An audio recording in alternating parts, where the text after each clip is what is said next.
అందరికీ నమస్కారం అండి. నేను మణికుమార్ని, కుంభకోణం కోపురం భాష విజయవాడ నుంచి.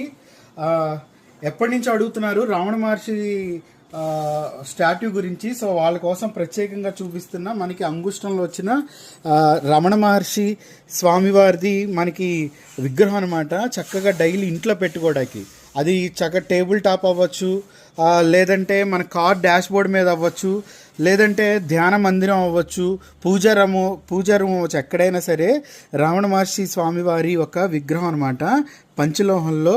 సో చాలా చాలా బాగుంటుంది. ఇంతకుముందు మీకు ఆది శంకరాచార్యులు కంచి మహాస్వామి చూపించాను కదా. సో అలాగే ఇప్పుడు రమణ మహర్షి స్వామి వారిది మనకి విగ్రహం అనమాట. చూడండి ఎంత అందంగా ఉందో, డీటెయిలింగ్ అది కూడా చాలా బాగుంటుంది. ఇంకోటి రమణ మహర్షి స్వామి విగ్రహంతో పాటు యాక్చువల్గా మీరు ఇంకోటి అంటే ప్రత్యేకంగా ఆయనతో పాటు సంబంధం ఉన్న ఇంకో విగ్రహాన్ని అయితే చూపిస్తున్నాను. ఇక్కడ వచ్చేటప్పటికి అరుణగిరి కొండ, ఓ పక్కన అరుణాచలేశ్వరుడు, అభిత కుచలాంబ, వాళ్ళకు ఓ పీఠం, అలాగే పక్కన రమణ మహర్షి.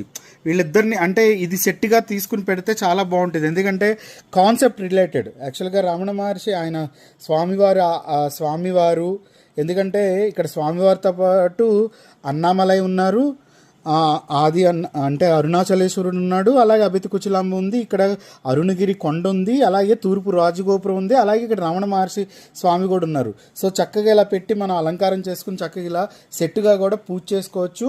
లేని పక్షంలో మీరు ఇలా అరుణాచలేశ్వరుడు పీఠాన్నైనా తీసుకోవచ్చు, లేదంటే రమణ మహర్షి స్వామినైనా విడిగా తీసుకోవచ్చు.